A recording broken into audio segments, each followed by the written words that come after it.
अभिनंदन करते हैं आप सभी का हमारे YouTube परिवार श्री भवानी ज्योतिष भवन में। बिना समय व्यतीत किए आज के विषय पर आते हैं। आज का विषय माँ भगवती के 10 महाविद्याओं में तीसरी महाविद्या श्री छिन्नमस्ता का है, या युग है श्री छिन्नमस्तिका का है।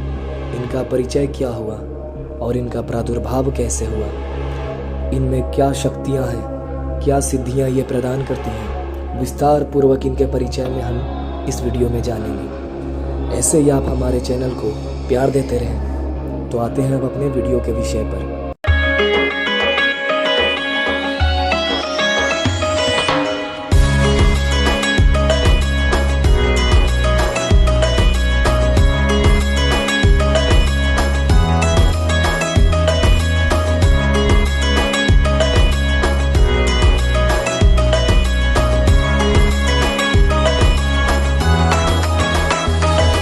परिवर्तनशील जगत का अधिपति कबंध है और उसकी शक्ति ही छिन्नमस्ता है। विश्व की वृद्धि ह्रास तो सदैव होती रहती है।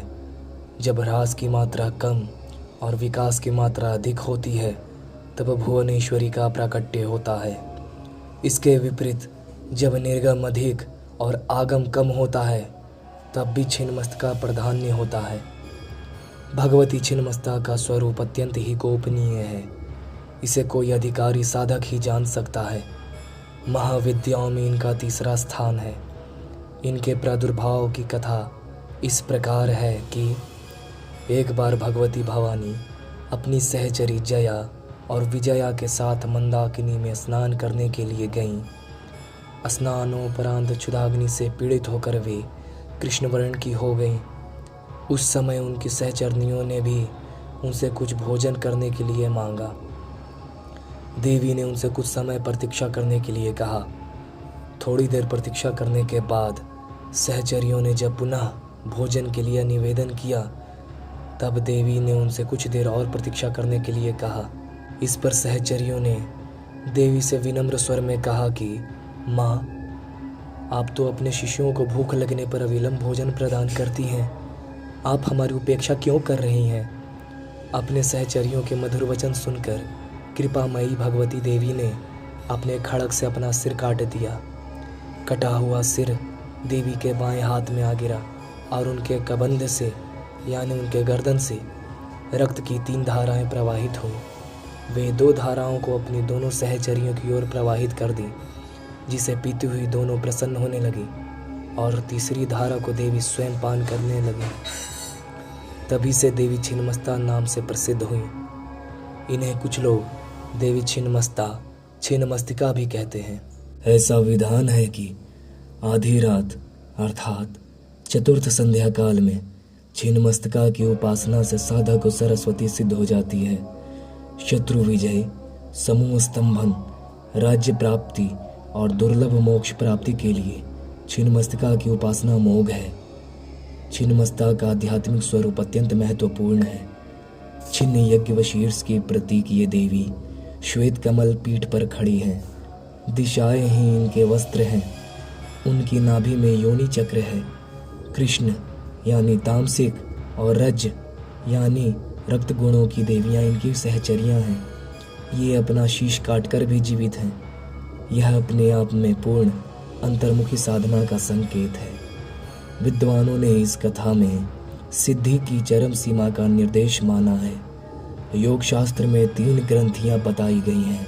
इन ग्रंथियों के भेदन से ही अद्वैतानंद की प्राप्ति होती है। योगियों का ऐसा अनुभव है कि मणिपुर चक्र के नीचे की नाड़ियों में ही काम और अतिका मूल है। उसी पर छिन्ना महाशक्ति आरूढ़ है। इसका ऊर्ध्व प्रवाह होने पर रुद्र ग्रंथि का भेदन होता है। छिन्नमस्ता का वज्र वैरोचनी नाम शाक्तों, बौद्धों तथा जैनों में समान रूप से प्रचलित है।